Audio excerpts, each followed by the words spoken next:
Hey guys, in this video we're going to do RC Shocks 101, and in this video we're going to go ahead and dismantle a shock absorber for you, and we're going to show you what's inside. We're going to go over the main build of the thing. We're going to show you what the parts do. We'll go over hydraulic theory with you and show you basically how these are supposed to function. We'll talk about the fluids that you should use, the different plungers or pistons depending on how you want to look at that. And we'll talk about spring tension. Now, we're going to take one of these things apart. Now, we've got a whole bunch of 8-scale shocks up top. But this one is off the Sin Racing Reaper, and it's a great big shock. And I have this out just for demonstration to show you some of the externals as we go through this. This one's full of fluid, so we won't be taking that one apart. However, this one's brand new, and it does not have oil in it. So we're going to go ahead and take this apart, and we're going to build this one to suit. So let's get on the bench and let's check it out.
Okay guys, let's start with springs. Now, springs run externally, okay, so they're up the outside of the shock here, and some shocks have dual rate springs, which means there's a small spring at the top with a sleeve that holds that spring, and then there's another bigger spring down below. That means the smaller spring on the top generally will collapse first, and then it'll get into the bigger spring. Now, we're not doing any of those.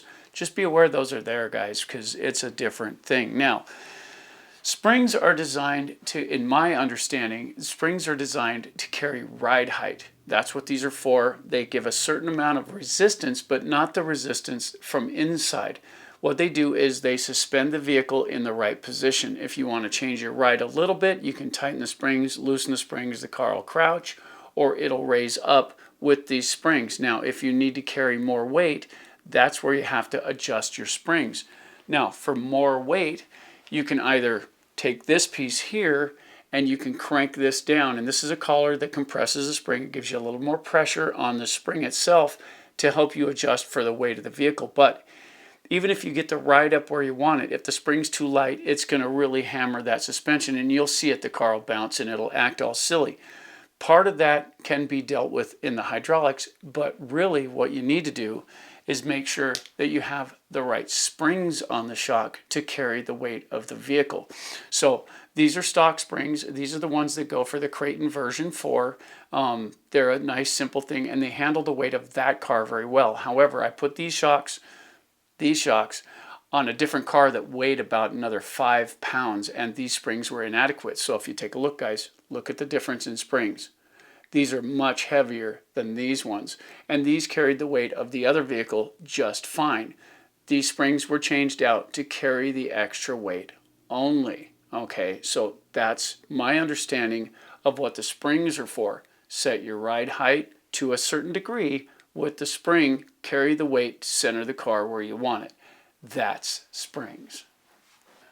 Okay, so now that we've got the spring thing understood, let's go ahead and get you down on the bench and we'll go over what's on the table here, and we'll get started on this. We'll show you how to get the springs off, how to dismantle the shock absorber. We'll go over what's internal, and then we'll go over the hack and show you what we're going to do. So let's get on the bench and we'll get up close and personal.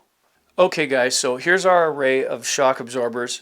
Creighton EXB, this is the 6S car 8 scale. This is the version 4, it's 8 scale. These are the replacements for these ones. These are the big bore shock replacements, and this is a brand new set of the same shocks. And these ones I have out just so that we can tear them apart without getting oil on everything. And then of course the Reaper shocks here. And what I want to do with this one here is I want to show you how easy it is to get these springs off the outside, because you're going to have to dismantle these to get into them.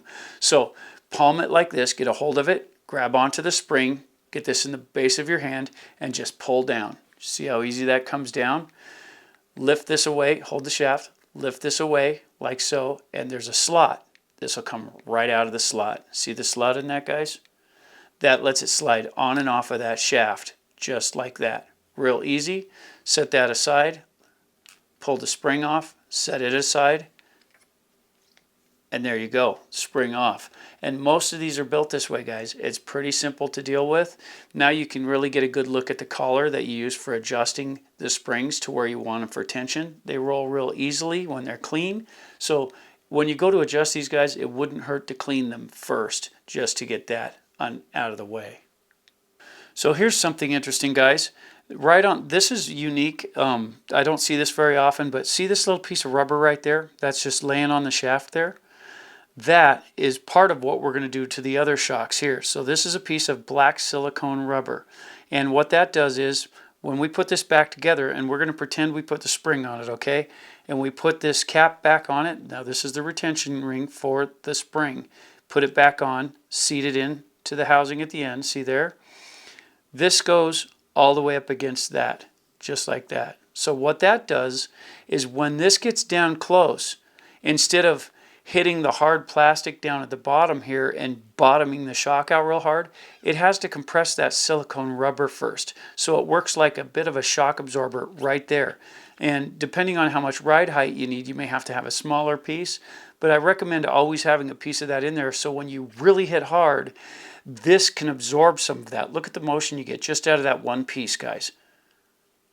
Nice, easy, but it's good protection. So definitely want to do this, and we'll show you exactly how to get that on in the first place. But right now we want to go ahead and pull the rest of this apart and show you what it is. Now, since this one's got oil in it, we're going to go ahead and dismantle this one. Okay, guys, just like in our previous demonstration, we're going to go ahead and we're going to palm this like so.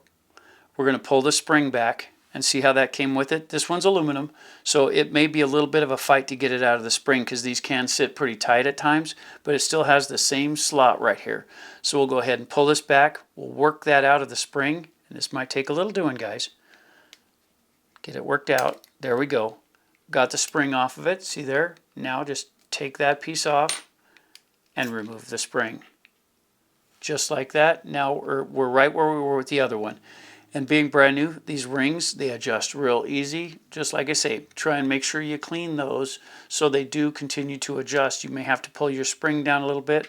What that means is, if you're tight up here, this is not going to want to turn very easily. But if you pull the spring down, this will turn a lot easier for adjustment, and then let the spring return to its normal position.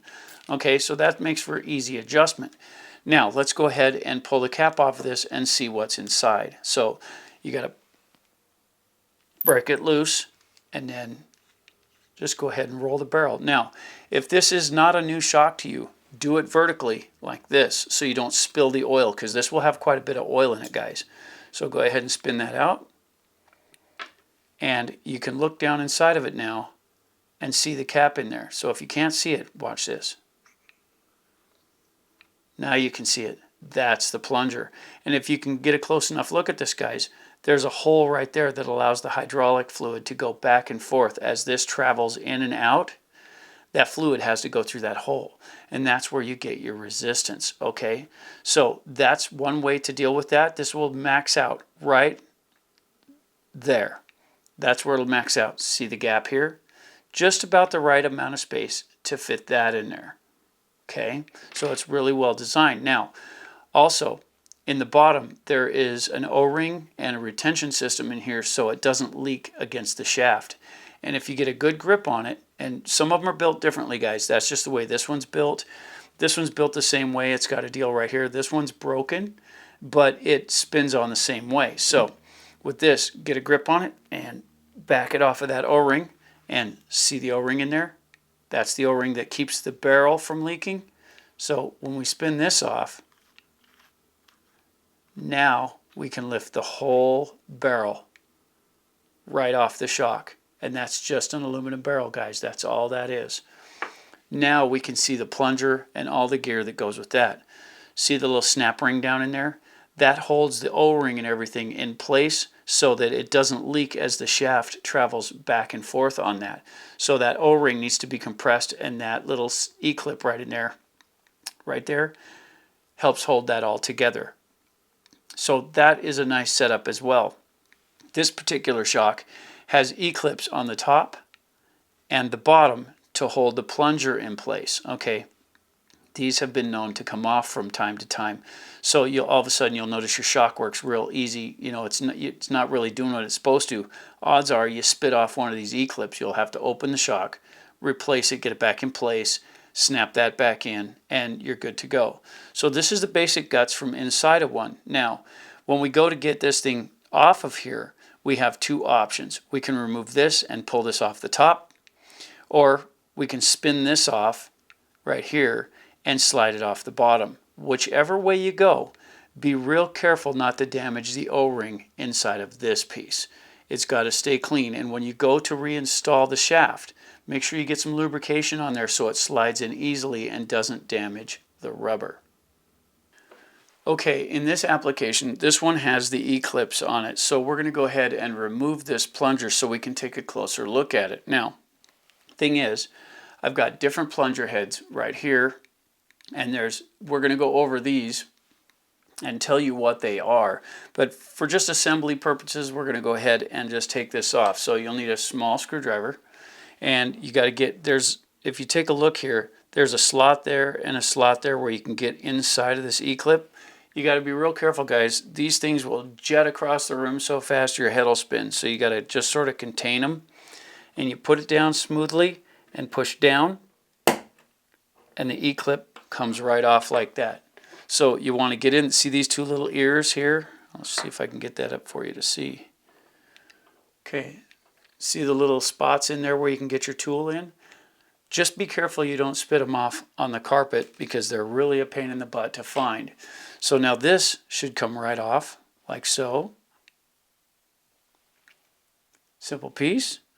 And now you've got your other clip here. And again, you can get your tool right into this point and work it off.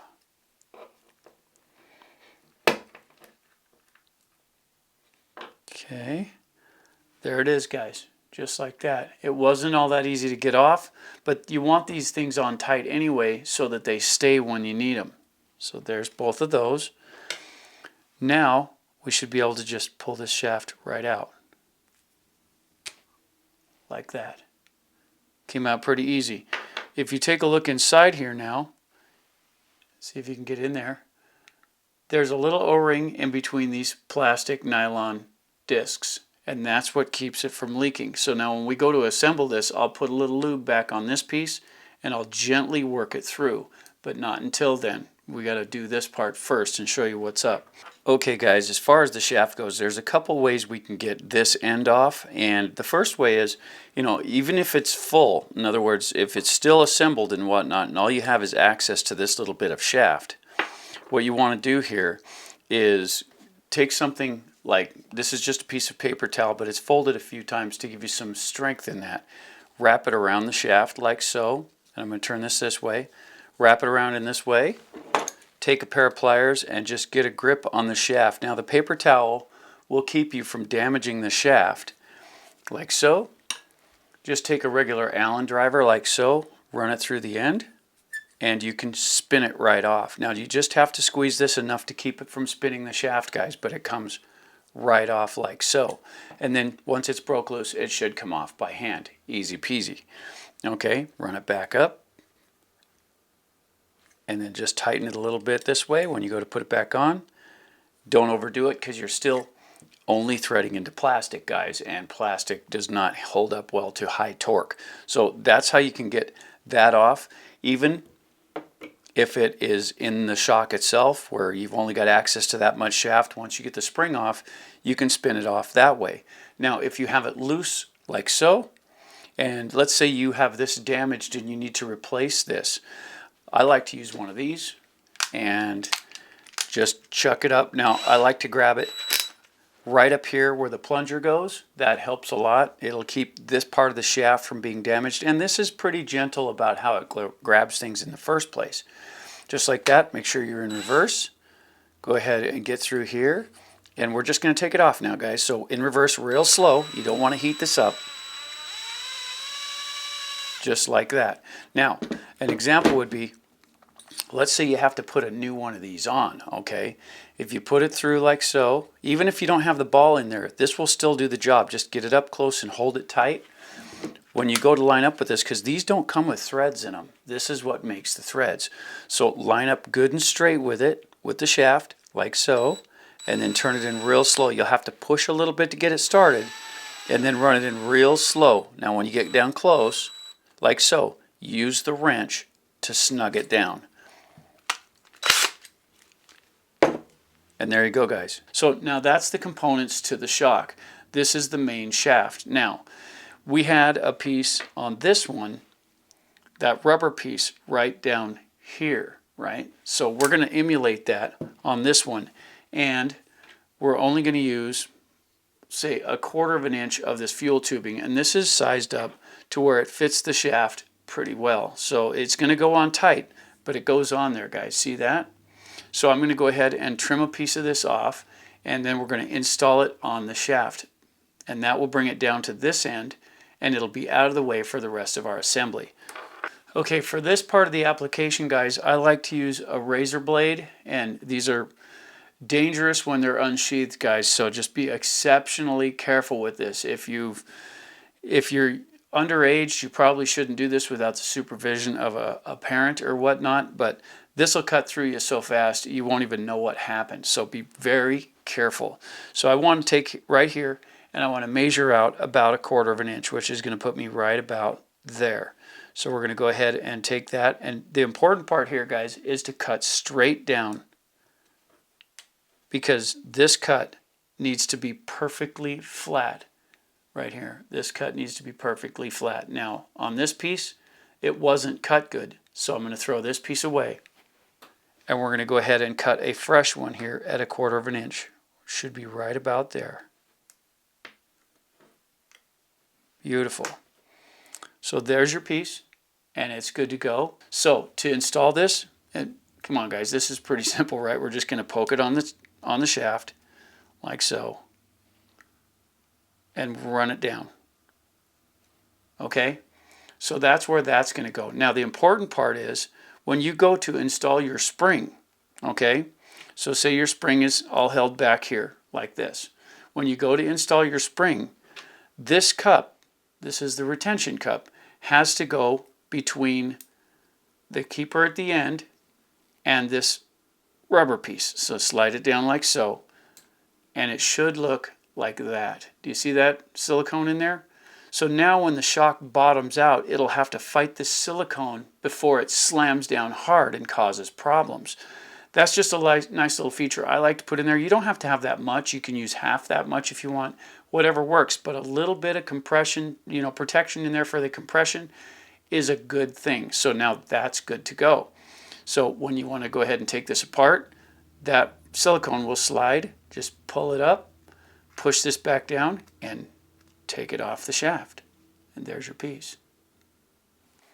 Okay, now we're going to do a little reassembly, and I've just got some regular silicone lube here. This will do the job, but we just wanted to get a little bit on this plate so I can get it on the end of that. So we're just going to use a little puddle about the size of a quarter, and we're going to go ahead and we're going to just dip the end of this in it to lubricate it some, because now that this piece is on there, we can go ahead and reassemble this piece. So we'll twist it in real careful with the lubrication on it.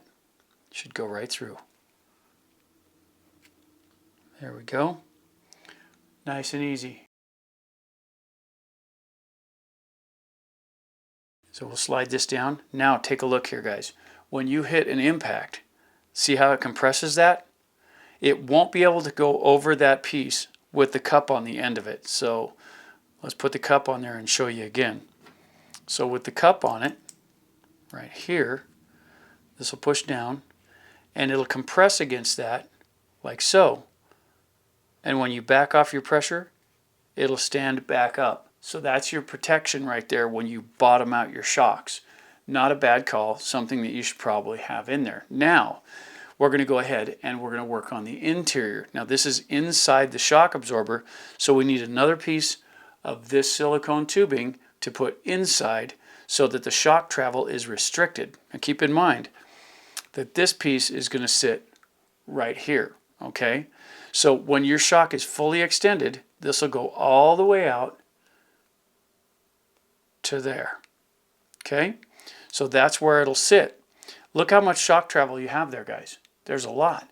So if you want to shorten this down 3/4 of an inch, keep in mind silicone compresses a little bit, so you're going to go a little over 3/4 of an inch and put that piece on there, okay? But it's going to go inside of this. So let's go ahead and cut a piece. About 3/4 of an inch. I'm going to run it out to almost an inch here. Nice straight cut. And now we've got our spacer. Now this is going to lower the ride height of the car. So it doesn't have to be, you don't have to worry about the size of these shocks here. What you want to worry about is how it affects your car. So this has a pretty good size shaft. That's why we're using this gauge tubing, because it barely fits over it. See how that goes on there? It fits pretty good, but it's kind of tight. So if you're going to do a smaller 10th scale car, this tubing here is smaller on the inside diameter, and it will snug up really good to the smaller shaft. So make sure you get the fuel line that suits the size of your shaft. So with this being done, now we're going to go ahead and we're going to push this on. This might be a job, but we'll get her on there. There we go. Okay, see it on there, guys? Just like that. And this is going to just push down. Like so, just to get it out of the way while we go ahead and reassemble our piston. But before we do that, let's have a look at pistons in general. Okay guys, so what we have here are 3 different pistons. Now, this is the original piston from that shock, and if you get a good look here, I hope you can see this okay, it's got one vent hole right there. See that in there? So this one vent hole is where all that hydraulic fluid is supposed to go when you are compressing the shock absorber. Now, this one here, this is from the Creighton EXB shock set, but this one has no vent holes. So that means that when it's riding in the cylinder, all of the oil has to go around the plunger. It can't go through it. So that's as stiff as it can get. This will restrict as much oil as possible. This one, on the other hand, is a number 3, and it's got 6 small holes in it. Okay, these small holes will allow the fluid to flow through, but it will be fairly restricted. It will be a lot easier than that one, but it will still be something you'll notice when you're running the car. This one here is a number 4, and it has 8 holes around it, and they're bigger. Okay, so with the bigger holes in there, this is going to allow a lot more fluid to transfer through these areas here, and it will give you much smoother, easier suspension travel with that setup. So depending on what you're shooting for, guys, you may want to have the stock one with a single, or you may want to go ahead and put on a different one. Now, the black ones won't fit this particular shock, but they're good for example. So that's what the piston heads look like right there. Now we're going to go ahead and put this piston back on the shaft. Okay, so first thing we got to have here, guys, is this E-clip in place. See how that goes on the inside there? So that's the first one, goes on the first ring, and these can be a little tricky to put in place. So they do have a tendency to pop out, so I'm going to use a pretty good size screwdriver to help flat that in. And this is, you know, they have tools for this. I don't have one, so we're just going to do it this way. Push it right on. There we go. You have to push real square, guys, to get that to sit. So now that's in there real well. You can check and make sure it goes all the way around the shaft. That's what that needs to look like. Now you can take your plunger and go ahead and install it like so. Okay, so your plunger is now installed. Now we can go ahead and put the last E-clip on. Now this one's just as tricky as the first one, guys, so we got to be real careful.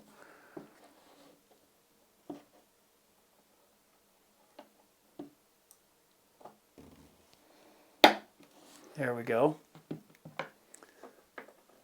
just like that, guys. So now this is in place. We want to pull this piece all the way up like that. And now we've got our spacing. So now watch how far this goes. That's as much shock travel as we're going to get now. That's it. It limited the shock travel. When this compresses with the spring, you'll get about that much, which, if you take a look, is about 3/4 of an inch. That will shorten that shock down, so it'll lower the suspension in the car. That being done, we can go ahead and reassemble the barrel. Now, just like before, I would recommend lubing this a little. So just take a little of the lube on your finger and just run it around that O-ring. Just like so. Get a little on it so that it's not dry. Then we'll go ahead and reinstall this. Now be real gentle with this, guys. You don't want to tear this O-ring. Just nice and gentle, and just run it down to where it's snugged out. The O-ring will do its job. So now see the amount of travel? Now to compare that, here's another shock that's just like that one, and this one is full length. So look at the difference in travel here, guys. Right there, they're lined up.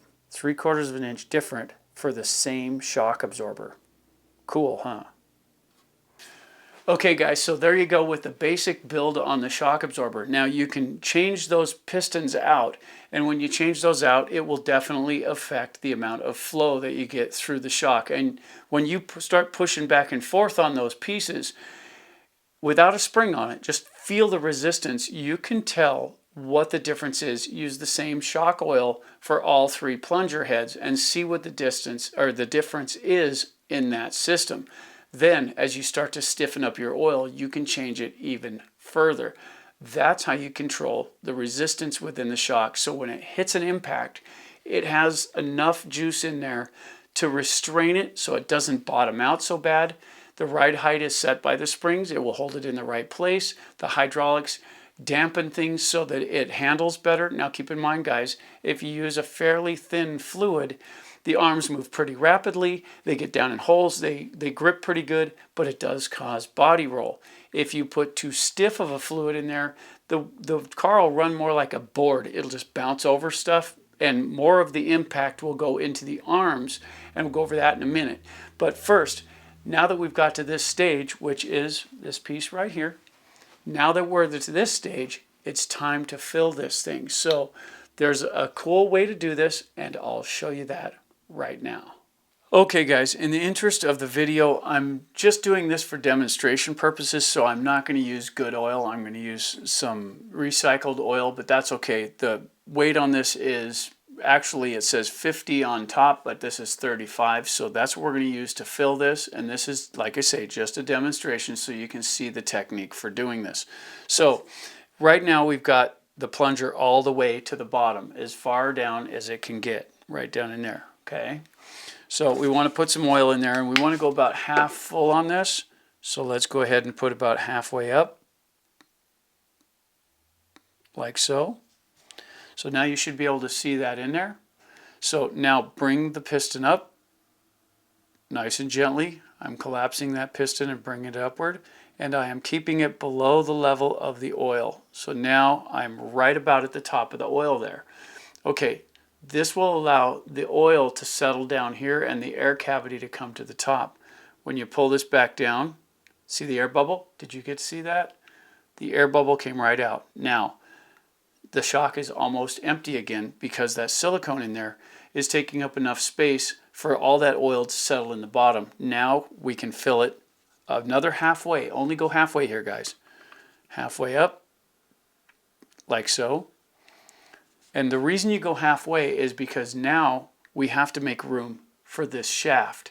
When we compress this in, and it's going to go in like so, it's going to add material inside of that barrel.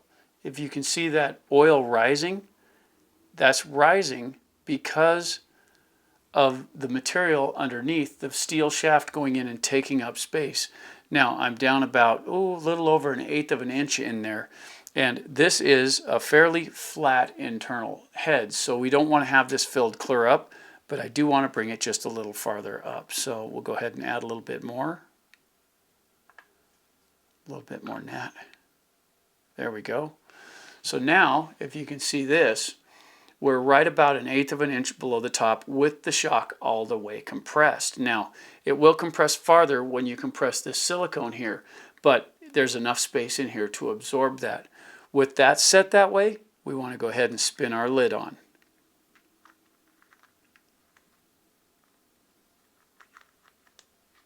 Be real careful not to cross thread this, guys.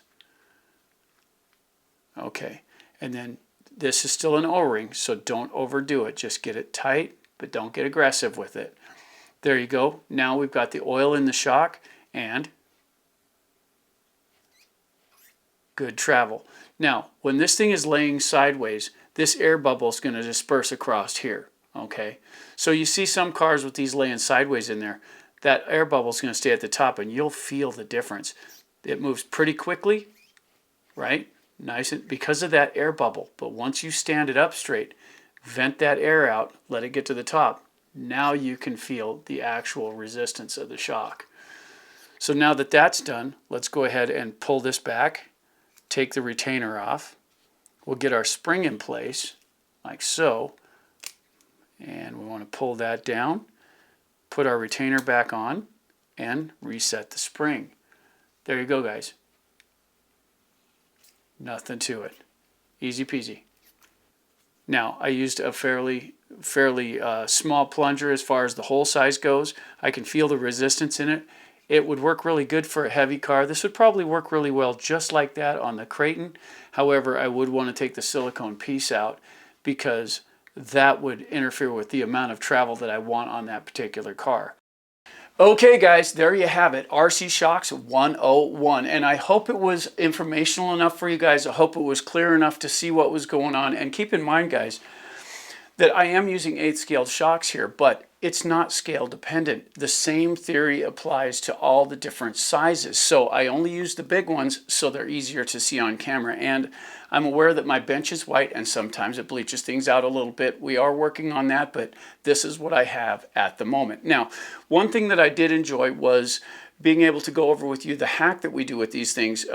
Putting the silicone on the outside protects it when you have impact, especially if you got plastic components in here. On the inside, the way that lifts up in there, it just really does a good job of holding ride height if you're having trouble achieving that, especially if you want to really crank your spring down and you want to hold that ride height. That definitely helps. And for doing on-road, guys, you want a lot less travel anyway because everything's supposed to be fairly smooth and flat in the first place, and soft shocks create body roll, which can be a problem for pavement cars. Okay, that being said, there's a few things we haven't talked about yet, and one is the hydraulic theory behind it. Now, when you marry up, and these are the plungers right here, the pistons, you marry up your piston size to your shock oil size, and you have a myriad of different possibilities. Now, what I have on the shelf right now is 35, 50, and 70 for my shock oil set. And usually I find that those fluids there work for most of the larger cars. The smaller cars might need a little lighter oil, but I haven't had to deal with that for quite a while. So using the 35 in the shocks worked pretty good. Now you connect that down even farther by changing the piston size. And you know, these pistons come in all kinds of different sizes, and these black ones here are designed to go inside these red ones. Now these are the Arma shocks for the EXB. We talked about that earlier. And these plungers easily change out. So if you want something that's really going to hold when you hit hard, you want to put this blank in there. And it still allows fluid to go around the outside, but not very fast. So this blank here is going to be as tough as it comes. Now marry that up with some really thin fluid and you can get some really good resistance that's not devastating. However, if you put a really thick fluid in here and stick that plunger in there, it's going to be like driving a nail. It's going to hit this thing. It's not going to want to move because the way hydraulic theory works is moving slowly, it moves real easy. See that? I'm not pushing real hard, and this has a pretty beefy spring on it, but it moves real easy because I'm going slowly. But if you hit it, then it can't move all that fluid at the same time. It's got to work its way through, and it makes this into a pretty solid item. So the stiffer you make this, the more it's going to want to hop over things and not absorb it. So it's kind of a balancing act, guys. You're going to have to figure out whether you want it stiff, if you are running really loose so you can get down in the rocks and maintain a little better control. If you have a happy medium, if you're working on the track, if you're on the track, guys, even the angle, the pitch that you put your car together with the way you lean your shocks can change cornering, it can change handling, it can change traction. There is a wide array of issues that go with that, and only the really expert guys that race every week know what I'm talking about. It's really touchy, and it's something they really don't want to talk about, because why would I hand you my edge? See how that works? They want to win, so they're not going to share. Some do, but the majority of the people I raced with didn't like to share that information. I, on the other hand, I've raced for over a decade. I know how this stuff works, and I'm willing to share it all with you. My racing days are behind me. Now it's bashing and blast. You know what I'm saying? So that being said, when you finally get your hydraulic system working, and like I said before, test it without the spring on it. Get it in your hand and feel what it's doing. You know, when you compress that, get it down, you can feel the resistance that's in there. If you got a bigger car, you should have some pretty decent resistance. If you got a small car, you can do it with your fingers, because it doesn't take a lot to support that weight. The larger the car, the stiffer it needs to be to support the weight and the inertia, because when you get that weight, let's say you have a 15-pound car. If you come in and take an impact, you're going to take 15 pounds and multiply it by the speed. And it's got kind of an exponential combiner there. It's going to hit really hard. You'd be surprised how a 15-pound car can hit over 250 pounds at speed. So the shocks have to be able to take that. So when they hit at speed, they need to be dense enough to absorb it, or what happens is, the way this attaches to the arm is it usually connects in the middle, okay? So when the wheel hits, right, it tries to push this up. This is your hinge pin. This is where the wheel's located. It sits right about here. So if this is super stiff, as soon as that wheel hits something, it's going to bow that. It's going to bend that arm, because this isn't going to want to give. It's going to try and take it up in the plastic because this is too tight. Now, on the opposite side of that, if it's too soft, this is going to be floppy. So there's a common balance that you have to strike here, guys, and you'll have to decide what it is for each of your cars, and not just for each, but for each end. The front will be a little different than the back because of what it does on the vehicle. I generally like my rears stiffer because a lot of my impact is there. And I like the front to feel a little bit more, so I keep it just a little less tight. And that works for me. That doesn't mean it's the right thing for you. And you know, that's just how this stuff works. Of course, remember, spring is ride height, so it should center up in the car, set the car right where you want it. The spring should be enough tension in the spring itself to support the car without having to crank it all the way down. If you have to crank it all the way down, you might want to think about a slightly larger spring for that application. But then again, if you're having fun with your cars and it's doing what you want it to do, you're not doing it wrong. So hey guys, if you haven't already, don't forget to subscribe, like, and share. It's awesome when you do, and don't forget that notification bell to stay informed. You know, we love putting these little videos together that kind of bring the world open for new people. If you've been doing this a while, you already know this stuff. Hopefully, I was able to at least show you something you hadn't seen before. But for the new people, I got to tell you guys, yanking one of these apart can be a bit of an issue. They're really daunting. It's a mechanical device. You don't know what you can take apart, what's going to be difficult to go back together. So these 101 videos are really geared towards the new people to get them on board and let them understand that they don't have to take their car to the hobby store to get it worked on. This kind of stuff is simple. You can yank this apart in about 5 minutes, completely change it out, put new fluid in it, and put it back in the car in under 15, and that's if you're new. So that's a beautiful thing, and I love being able to share that with all of you. Hey guys, if you have a comment that will help others, please feel free to leave it in the comment box down below. I'm AJ with AJ Jam Studios saying, keep wrenching, guys.